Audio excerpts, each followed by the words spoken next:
வேண்டிய உடை நடையோடு எப்படி பெரிய அந்த ஊசியான ஒரு குல்லா மாதிரி ஒன்று தலையில் அணிந்து கொள்வார்கள். காதோறும் இருபுறமும் தொங்கக்கூடிய ஒரு அமைப்பை அமைத்துக் கொள்வார்கள். அதற்கு ஏற்ற உடையை, அதற்கு ஏற்ற ஜர்கையிலான உடைகளை இவர்கள் தரித்துக் கொள்வார்கள். எப்படி இங்கே பரதநாட்டியத்திலே பாவனை செய்கின்றார்களோ அதை போல, ஆனால் செய்கிறது பூரா யாருன்னு கேட்டால் ஆண்கள். பெண்கள் யாரும் இந்த அரையர்கள் இல்லை. ஆண்கள் அரையர்களாக இன்னமும் இந்த ஸ்ரீவில்லிபுத்தூரிலும் சரி, அதே போல இங்கே ஸ்ரீரங்கத்திலும் சரி இதை இன்றும் செய்து கொண்டிருக்கின்றார்கள் என்பதை நாம் காணலாம். அந்த அரையர்கள் என்ன செய்வார்கள்? இவ்வாறாக தன்னை சீர்படுத்திக் கொண்டு பகவான் முன்னே பகவானை எழுப்புவதற்காக இந்த பாசுரங்களை அழகாக அபிநயத்தோடு பாடுவார்கள். இந்த இயல் இசை நாடகம் என்று இன்னைக்கு சொல்கிறோம். தமிழ் வளர்க்கின்றது இயல் இசை நாடகம். இயல் இசை நாடகத்தை அன்னைக்கு 1000 வருஷத்துக்கு முன்னாலே சொல்லியாச்சே. யாரு அன்னைக்கு? இந்த அரையர்கள் என்று சொல்லக்கூடியவர்கள் இந்த இயலோடும் இசையோடும் நாடகத்தன்மையோடும் அதை 3 நிலைப்படுத்தி அங்கே தமிழை வளர்க்க வேண்டும் என்ற எண்ணத்தோடு பகவானை எழுப்ப வேண்டும் என்று சொல்லி அழகாக இதை செய்கின்றார்களே. இயல் இசை நாடகம் என்று சொல்லுகின்றார்களே, அதையே அந்த அரையர்கள் செய்கின்றார்கள். ஸ்ரீரங்கத்திலும் ஆழ்வார் திருநகரிலும் ஸ்ரீவில்லிபுத்தூரிலும் இன்றும் அதை செய்து கொண்டிருக்கின்றார்கள் என்பதனை பார்க்க வேண்டும். எப்படி ஒரு பாசுரத்தை, ஆண்டாளுடைய பாசுரத்தை படிக்கின்றார்கள் என்றால் எப்படி அந்த பாசுரத்தினுடைய பொருள்கள் எப்படி புரிய வேண்டும். ஓங்கி உலகளந்த என்று சொல்லி எப்படி ஓங்கி உலகளந்தான் என்பதனை அழகாக அந்த இசையோடும் இயலோடும் அவர்கள் காண்கின்றார். இயல் என்றால் என்ன? இயற்றமிழ் என்று சொல்லுகின்றோம். நம்ம ஒருத்தர் பேசுறது இன்னொருத்தருக்கு புரியாமல் இருக்கிறது இயற்றமிழ் இல்லை. அங்கே உள்ள லோக்கல்ல உள்ள அந்த பகுதியில் உள்ள வழக்கு, என்ன வழக்கு, என்ன பேச்சு வழக்கு இருக்கின்றதோ அது. அப்படியாக இந்த அரையர்கள் அந்த பேச்சு வழக்கின்படியே அங்கே நடனமாடி பகவானை அங்கே எழுப்புகின்றார்கள் என்று பார்க்கிறோம். இதெல்லாம் பாருங்க, ஒரு அற்புதமான நிகழ்வுகள் அல்லவா? இந்த அற்புதமான நிகழ்வுகள் இன்று நேற்று வந்ததல்ல. இயல் இசை நாடகத்தை வளர்க்க வேண்டும், இதன் மூலமாக தமிழை சிறப்பு செய்ய வேண்டும், இப்படியாக பகவானை நாம் வழிபட வேண்டும் என்று அரையர்கள் 1000 ஆண்டுகளுக்கு முன்னாலே இதை செய்து கொண்டு பரம்பரையாக செய்து கொண்டிருக்கின்றார்கள் என்று நாம் பார்க்கின்றோம்.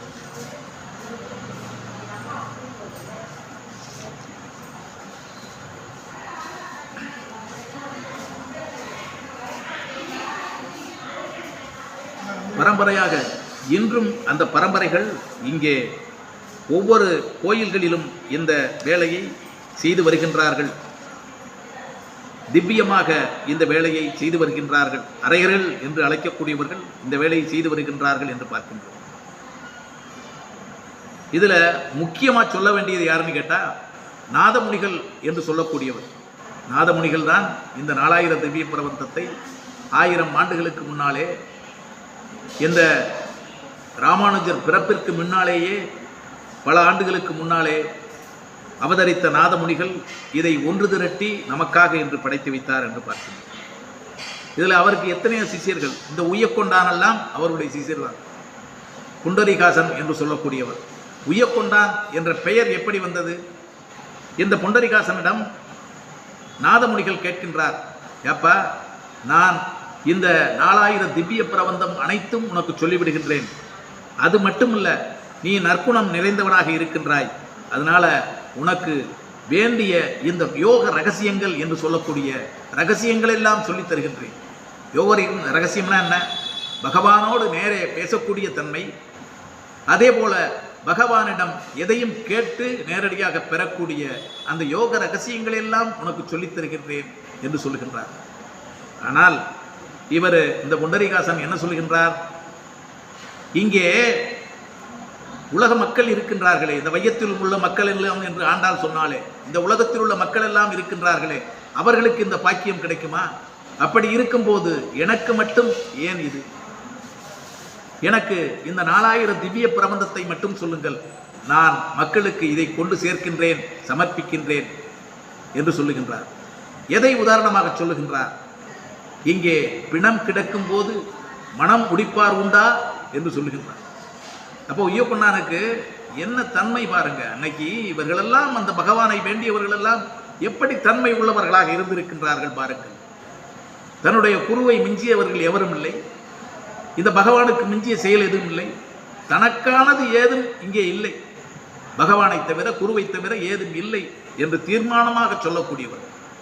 எனவேதான் நாதமுனிகள் அந்த புண்டரீகாசனை கட்டி தழுவி, நீந்தானடா உய்யக்கொண்டான், இந்த உலகம் உய்வதற்கு வந்தவன், இந்த 4000 திவ்ய பிரபந்தத்தை கொண்டே சேர்க்கக்கூடியவன் நீந்தானடா என்று சொல்லி கட்டி தழுவிக் கொள்ளுகின்றார். அதனாலேயே உய்யக்கொண்டான் என்ற பெயர் அவருக்கு வருகின்றது. இவர்களெல்லாம் கிட்டத்தட்ட 8-10 பேர் இவருக்கு, அந்த நாதமுனிகளுக்கு சிஷியர்களாக இருக்கின்றார்கள். அவருடைய மச்சன 2 பேர் இருக்காங்க. மேலை அகந்த ஆழ்வார் என்று சொல்லி, அதே மாதிரி கீழே அகத்து ஆழ்வார் என்று சொல்லி இருக்கின்றார்கள். அதாவது வரதாச்சாரியார், கிருஷ்ணமாச்சாரியார் என்று சொல்லக்கூடிய அண்ணன் தம்பி 2 பேர். யாரு? நாதமனுடைய மச்சினை. அவங்க 2 பேர் என்ன செய்கிறாரு, இந்த ஸ்ரீரங்கத்தில் கூட்டி போய் கோயிலுக்கு முன்னால, பகவானுக்கு முன்னால, உற்சவருக்கு முன்னால வச்சு நடனம் பழகி கொடுக்கின்றார். நீங்க தான்டா அரையர்கள், நீங்க தான் இங்கே இந்த திவ்ய பிரபந்தத்தை பாடி என்ன செய்யணும், பகவானை துயிலெழுப்ப வேண்டுமடா அப்படின்னு சொல்லி இயலோடு இசையோடு அந்த இசை சேர்த்து இசையாக இன்னிசையோடு அந்த பாடலை என்ன அபிநயம் தொட்டு பாட வேண்டும். ஆண்கள் தான் அபிநயம் என்றால் தெரியும். இன்னைக்கு பரதநாட்டியம் ஆடுவர்கள் எப்படி கையை தூக்கி காலை தூக்கி ஆடுகின்றார்கள், அபிநயம் பிடித்து ஆடுகின்றார்கள். அப்படி அபிநயத்தோடு நீங்கள் செய்ய வேண்டும் என்று அபிநயம் பிடித்து நாதமுனிகள் பழகி கொடுக்கின்றார். இவ்வாறாக அந்த வரதாச்சாரியாரும் கிருஷ்ணமாச்சாரியாருமான அந்த மைத்துனர்கள் இருவர்களும் முதல் அரையர்களாக, கிட்டத்தட்ட 1200 ஆண்டுகளுக்கு முன்னாலே முதல் அரையர்களாக அங்கே நிர்ணயிக்கப்படுகின்றார்கள். எங்கே? இங்கே நம்ம ஸ்ரீரங்கத்திலே ரங்கநாதன் சன்னதியிலே நிர்ணயிக்கப்படுகின்றார். இன்றும் அவர்களுடைய சந்ததியை வெளிவந்தவர்கள் தான் அங்கே அரையர்களாக இருக்கின்றார்கள் என்று சொல்லுகின்றனர். ஆண்டாள் ஒரே வர்த்தியில் சொல்லிட்டார், தூயோமாய் வந்தோம், தூமலர் தூவுகின்றோம், அது மனதோட சிந்தித்து வாயினால் பாடுகின்றோம். வாயினால் பாடுவது எப்படி?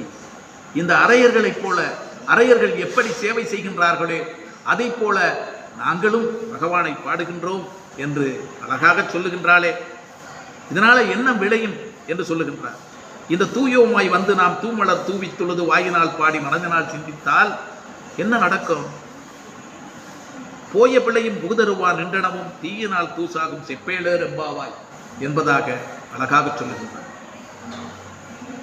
நாம் தெரிந்து செய்த பிழைகள், தெரியாமல் செய்த பிழைகள், இவைகளெல்லாம் பகவான் என்ன செய்வான்?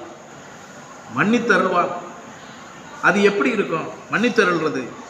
இந்த தூசிகள் எல்லாம் இருக்கின்றதவே, இந்த தூசு துப்பட்ட ஆகாது போகாது, இதெல்லாம் அந்த நெருப்பு பட்டால் என்ன செய்யும்? எவ்வளவு பெரிய தூசியாக இருந்தாலும், எவ்வளவு பெரிய துணிமணிகளாக இருந்தாலும் நெருப்பு அங்கே மாய்த்து விடும்.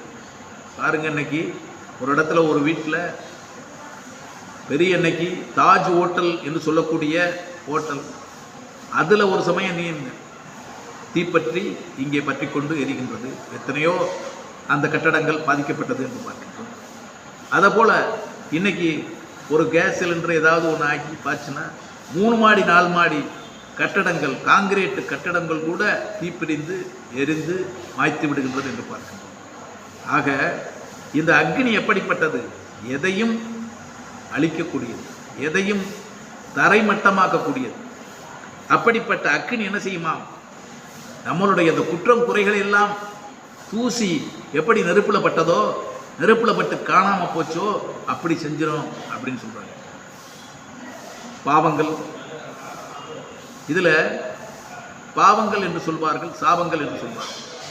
இந்த பாவங்கள் எல்லாம் தான் உணர்ந்து இதை செய்தது தப்பு என்று சொன்னால் மன்னிக்கக்கூடியதுதான். ஆனால் முனிவர்களோ பெரியவர்களோ இட்ட சாபம் இருக்கின்றதே, அந்த சாபம் அவர்கள் அனுபவித்தே தீர வேண்டும். இந்த மக்களுடைய வாழ்விலே, மனிதனுடைய மானுட பிறவியிலே சாபம் பெற்றால் அதை அனுபவித்தே ஆக வேண்டும். இதற்கு பார்த்தீங்கன்னா பல எடுத்துக்காட்டெல்லாம் இருக்கு. இன்னைக்கு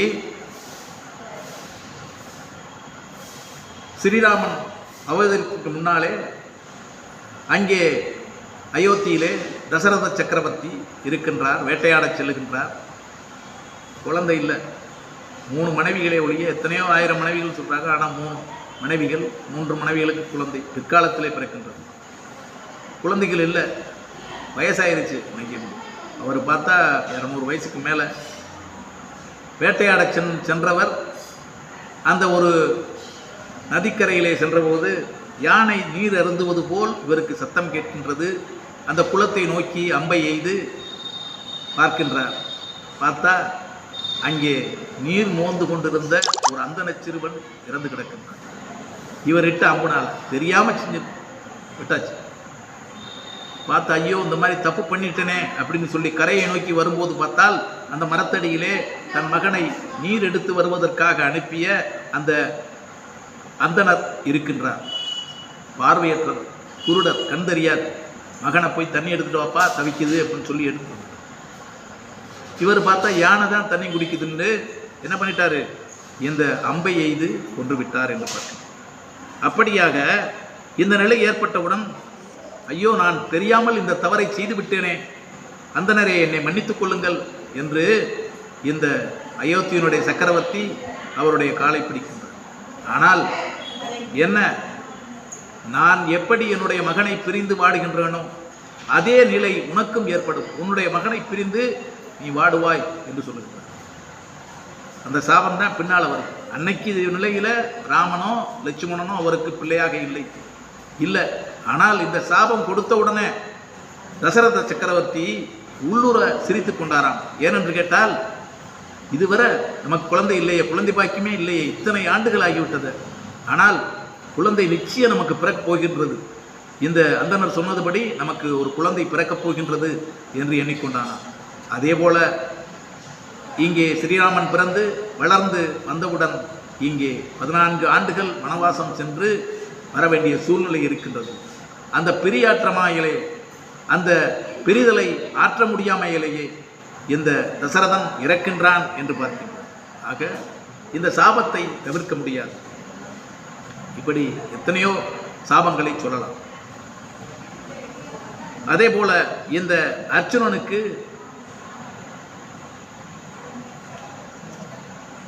அங்கே அவனுடைய தந்தையான இந்திரனை பார்க்க சென்றபோது அங்கே இடப்பட்ட ஒரு சாபம், இவன் ஒரு பேடியாக ஒரு அழியை போன்று வாழக்கூடிய நிலை ஏற்படுகின்றது என்று பார்க்கிறோம்.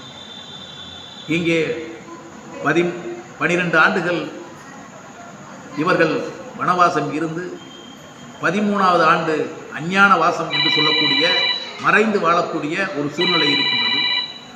அதை இந்த அழியாக இருந்து யார் பயன்படுத்திக் கொள்கின்றான், இந்த அர்ஜுனன் பயன்படுத்திக் கொள்கின்றான் என்பதனை பார்க்கிறோம். ஆக இந்த பாவங்கள் மன்னிக்கப்படலாம், சாபங்கள் அனுபவித்தே ஆக வேண்டும் என்பதனை நாம் உணர வேண்டும். ஆனால் இங்கே சொல்வது என்ன, பாவமாக இருந்தாலும் சாபமாக இருந்தாலும் என்ன செய்யும், நாம் தெரியாமல் செய்தவர்கள் அனைத்தும் இந்த தீயில் இட்ட தூசை போல மறைந்துவிடும், செப்பேலோர் எம்பாவாய் என்று அழகாக இன்றைய பாசுரத்தை ஆண்டாள் முடிக்கின்றார். மாயனை மண்ணு வடமதுரை மைந்தனை, தூய பெருநீர் யமுனை துறைவனை, ஆயர் குலத்தில் தோன்றும் அணிவிளக்கை, தாயை குடல் விளக்கம் செய்த தாமோதரனை, தூயோமாய் வந்து நாம் தூமலர் தூவித்துள்ளது வாயினால் பாடி மனதினால் சிந்திக்க, போய பிழையும் புகுதருவான் நின்றடவும் தீயினால் தூசாகும் செப்பேலேர் எம்பாவாய் என்பதாக இன்றைய பாடலை அழகாக முடிக்கின்றார். நாளைய பாசுரம் 6வது பாசுரத்தை நாளைய தினம் நாம் அதனுடைய பொருளையும் விளக்கத்தையும் நாம் பார்ப்போம். புல்லும் சிலம்பினகான் புல்லரையன் கோயிலில் வெள்ளை வெளிச்சங்கின் பேரளவும் கேட்டிலையோ. இந்த 5 பாடல் இன்ட்ரோடக்ஷனாக முன்னுரையாக முடிந்துவிட்டது. 6வது பாட்டிலிருந்து சக தோழியர்களை துயிலெழுப்புகின்றால், தோழியர்களை துயிலெழுப்புவதற்கு இந்த இயற்கை நிலைகளை எல்லாம் எடுத்துக்காட்டு சொல்லி ஒவ்வொன்றாக சொல்லுகின்றாள் என்று பார்க்கின்றோம். அதைத்தான் இங்கே புல்லும் சிலம்பினகான், இந்த புள்ளினங்கள் என்று சொல்லக்கூடிய பறவையினங்கள் எல்லாம் எழுந்துவிட்டன என்று சொல்லி நாளைய தினம் ஆண்டாள் தன்னுடைய சக தோழிகளை துயிலெழுப்புகின்றார். அதை நாளைய தினம் பார்ப்போம்.